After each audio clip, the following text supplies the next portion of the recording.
Good morning, dear students. Welcome to Hindi class. Open your book.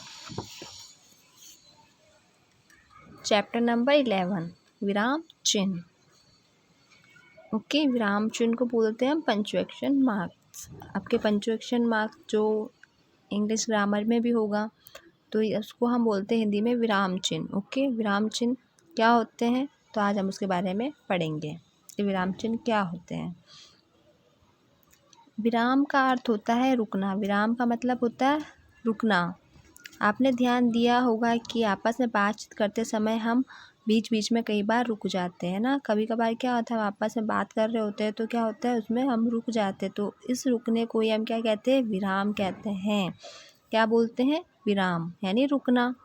लिखते समय हम विराम के लिए कुछ चिन्हों का प्रयोग करते हैं, उन्हें विराम चिन्ह कहते हैं. लिखते समय हम कुछ चिन्ह यूज़ करते हैं ना, उपयोग करते हैं, तो उसे हम क्या बोलते हैं, विराम चिन्ह. जैसे इसमें कर रखा तो ये कोमा हो गया, इस कोमे को हम क्या बोलते हैं, कोमा को अल्प विराम बोलते हैं. इसे हम क्या बोलते हैं, अल्प विराम.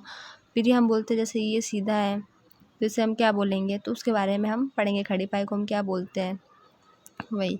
दूसरे शब्दों में हम कह सकते हैं कि लिखते समय भाव और अर्थ की स्पष्टता के लिए प्रयोग किए जाने वाले विशेष चिन्हों को विराम चिन्ह कहते हैं, है ना. दूसरे शब्दों में ये परिभाषा है इसकी.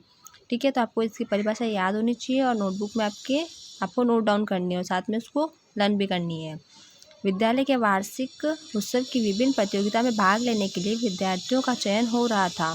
चौथी कक्षा के गौरव की दौड़ प्रतियोगिता वंदना को नृत्य अंजना को और चित्रकारी तथा नरेश को गायन प्रतियोगिता के लिए चुना गया. बच्चों, ऊपर लिखे वाक्य पढ़ने में कुछ अटपटे लग रहे हैं क्योंकि इनमें विराम चिन्ह नहीं लगे. अब हम पढ़ रहे थे कुछ अटपटा सा लगा ना, क्योंकि अब देखो उसमें डायरेक्ट लिखा हुआ है, कुछ पता ही नहीं चल रहा था. उसमें ना तो कॉमा लगाया ना खड़ी पाई लगी, कुछ नहीं लिखा है, विराम चिन्ह का उपयोग ही नहीं किया है. तो ये वाक्य क्या हो गया, अटपटा हो गया. इसलिए हम क्या करते हैं, वाक्य को सही रूप से लिखे जाने के लिए हम क्या करते हैं, हम विराम चिन्ह का प्रयोग करते हैं ताकि उसका सही से अर्थ निकल सके. अब इन्हें पढ़िए. विद्यालय के वार्षिक उत्सव की विभिन्न प्रतियोगिताओं में भाग लेने के लिए विद्यार्थियों का चयन हो रहा था. अब देखो, अब पढ़ा, अब अच्छे से आ गया ना समझ में, क्योंकि इसमें विराम चिन्ह का प्रयोग हुआ है. चौथी कक्षा के गौरव को दौड़ प्रतियोगिता, देखो कॉमा लगाया. वंदना को नृत्य, फिर कॉमा है. अंजना को चित्रकारी तथा नरेश को गायन प्रतियोगिता के लिए चुना गया है.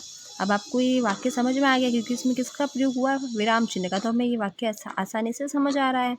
इन वाक्यों को आसानी से पढ़ा हुआ समझा जा रहा है क्योंकि इनमें विराम चिन्ह का प्रयोग किया गया है.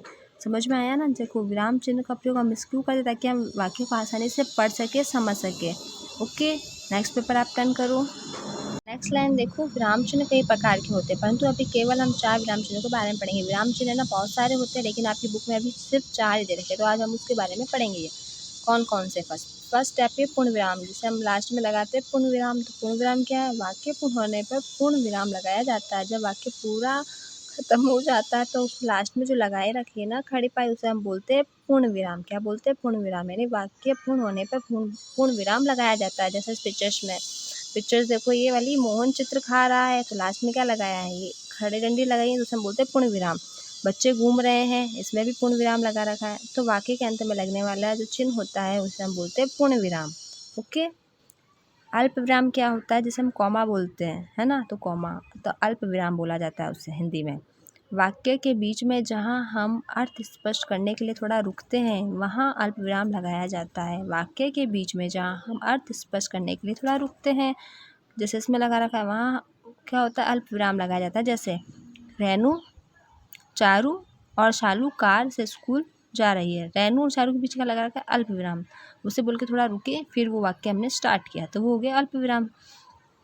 माँ ने खिलौने वाले से खिलौना, सब्जी वाले से सब्जी तथा राशन वाले से राशन खरीदा. मतलब इनको सबको साथ नहीं लिखा जाएगा, बीच में कॉमा लगाना पड़ता है. नहीं, उसे हम बोलते हैं अल्प विराम. यानी वाक्य के बीच में जहाँ हम अर्थ स्पष्ट करने के लिए थोड़ा रुकते हैं फिर वापस पुनः उसे बोलते हैं तो क्या हो गया, वो अल्प विराम. ओके. नेक्स्ट आता है आपके प्रश्नवाचक चिन्ह, जिसे हम बोलते हैं क्वेश्चन मार्क. जिन वाक्यों में प्रश्न पूछा जाता है उनके अंत में प्रश्नवाचक चिन्ह लगाया जाता है. सबको पता है, इसे हम बोलते हैं क्वेश्चन मार्क, हिंदी बोलते हैं प्रश्नवाचक चिन्ह. जैसे रवि तुम वहाँ क्यों गए, रवि तुम वहाँ क्यों गए, इसे क्वेश्चन कर रहा है, प्रश्न पूछ रहा है, तो लास्ट में क्या लगाया जाएगा, प्रश्नवाचक चिन्ह. क्या रेनू के यहाँ शादी है। अब हम पूछ रहे हैं किसी से कि क्या रेनू के यहाँ शादी है, तो क्वेश्चन कर रहे हैं ना, तो यहाँ पे भी क्वेश्चन मार्क चिन्ह लगाया जाएगा। फिर आता है विस्मयबोधक चिन्ह। विस्मयबोधक चिन्ह क्या होता है, शोक, हर्ष, विस्मय और घृणा आदि भावों को दर्शाने वाले वाक्यों के बाद विस्मयबोधक चिन्ह का प्रयोग किया जाता है। तो विस्मयबोधक चिन्ह क्या होता है, ऐसे जो लगाया जाता है ना डॉट, तो जैसे इसमें दे रखा है क्या जोर से बारिश हो रही है, तो इसमें क्या हो रहा है, हम ऐसे पूछते क्या जोर से बारिश हो रही है, तो इसमें ये देखो ये लगा रखा है हाय मैं लुट गया। ऐसे बोलते ना वाह तुम्हारे कितने अच्छे नंबर, बोलते ना वाह ओहो, जब उसके बीच में जो ये बिंदु वाला लगता है हम बोलते हैं विस्मयबोधक चिन्ह। तो हाय मैं लुट गया, तो ये आपके क्या थे, चिन्ह थे, जिसे हम बोलते हैं विराम चिन्ह। विराम चिन्ह थे ना, जैसे पूर्ण विराम, अल्प विराम, प्रश्नवाचक चिन्ह और विस्मयबोधक चिन्ह। विराम चिन्ह ये आपके 4 होते हैं, ऐसे बहुत सारे होते हैं लेकिन आपकी बुक में 4 ही दे रखे हैं, तो हमने चारों के बारे में पढ़ा है कि कौन कैसे क्या होता है किसके बारे में। ओके, नेक्स्ट आपके आते हैं, आओ अभ्यास करें। क्वेश्चन दे रखा है प्रश्न के अंत में हम कौन सा चिन्ह लगाते हैं। अब आप मैंने बताया था ना अभी प्रश्नवाचक चिन्ह, तो प्रश्न के अंत में हम प्रश्नवाचक चिन्ह लगाते हैं। वाक्य में पूर्ण विराम का प्रयोग कहाँ और क्यों किया जाता है। वाक्य में पूर्ण विराम का प्रयोग वाक्य पूर्ण होने पर किया जाता है ना, ताकि वाक्य पूर्ण हो गया तो हमने पूर्ण विराम का क्या लगा दिया, चिन्ह लगा दिया। क्यों किया जाता है, ताकि हम आगे से दूसरा वाक्य स्टार्ट कर सकें। विस्मयबोधक चिन्ह कौन कौन से भाव दर्शाने के लिए प्रयोग किए जाते हैं, तो विस्मयबोधक चिन्ह हर्ष, शोक, विस्मय और घृणा आदि भावों को दर्शाने के लिए प्रयोग किया जाता है। ओके, ये इसका आंसर है। नेक्स्ट है अल्पविराम का प्रयोग वाक्य में कहाँ किया जाता है, तो वाक्य के बीच में जहाँ हम अर्थ स्पष्ट करने के लिए थोड़ा रुकते हैं वहाँ अल्पविराम लगाया जाता है। समझ में आया। नेक्स्ट है प्रश्नवाचक चिन्ह का प्रयोग कहाँ किया जाता है, तो प्रश्नवाचक चिन्ह का प्रयोग प्रश्न के अंत में किया जाता है, जैसा कि मैंने बताया। ख वाला है, सही मिलान कीजिए। आपको मैच करना है, इसमें प्रश्नवाचक चिन्ह कहाँ है, ये रहा क्वेश्चन मार्क, तो इस पर आपको मैच करना है। अल्पविराम ये रहा कॉमा वाला, इसे हम बोलते हैं अल्पविराम। विस्मयबोधक ये रहा पूर्ण विराम, खड़ी पाई वाला पूर्ण विराम। ओके, नेक्स्ट है सही सब चुनकर एक स्थान भरिए। तो इसमें आएगा लिखते समय थोड़ी देर रुकने के लिए चिन्हों को अल्पविराम कहते हैं। तो डैश डैश क्या कहते हैं, थोड़ी देर रुकते तो हम उसे बोलते हैं अल्पविराम। जैसे कॉमा वाला होता है ना उसको बोलते हैं अल्पविराम, आपको अल्पविराम लिखना है। नेक्स्ट पेपर आपको टर्न करना है।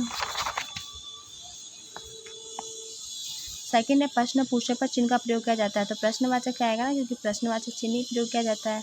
वाक्य के होने पर पूर्ण विराम लगाते हैं, वाक्य के पूर्ण होने पर पूर्ण विराम लगाते हैं। ओके, ये चिन्ह किसका है, विस्मयबोधक चिन्ह है, तो ये करना है आपको, लिखना है। Okay done. नेक्स्ट है निम्नलिखित वाक्य में उचित विराम चिन्ह लगाकर लिखिए। वह पढ़ता तो नहीं था, ना जाने कैसे पास हो गया। तो अब इसमें आपको देखो इन सब में आपको चिन्ह लगाने पड़ेंगे। तो आपको कहाँ कौन सा चिन्ह लगाना है, तो वह पढ़ता तो नहीं था, इसमें आपको लगाएंगे पहले तो अल्पविराम।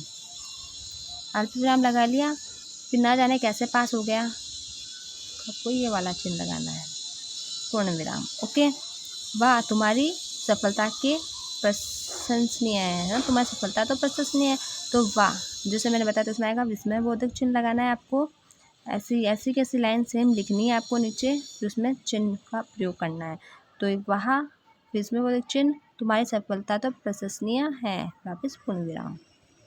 गांधी जी ने कहा है करो या मरो, गांधी जी ने कहा है करो या मरो, तो इसमें लास्ट में पूर्ण विराम, यहाँ पे अल्प विराम। क्या हमारा विद्यालय साफ सुथरा रहता है, इसमें क्वेश्चन कर रहे हैं क्या हमारा विद्यालय साफ सुथरा रहता है, तो आपको क्वेश्चन मार्क लगाना है। नेक्स्ट है भारत में अनेक देवी देवताओं की पूजा होती है, इसमें भी पूर्ण विराम लगेगा। तो ये आपको जो क्वेश्चन आंसर्स है वो आपको नोटबुक में नोट डाउन करने हैं एंड साथ में इनको लर्न भी करना है। ओके, आज की क्लास यहीं ओवर होती है। Have a nice day.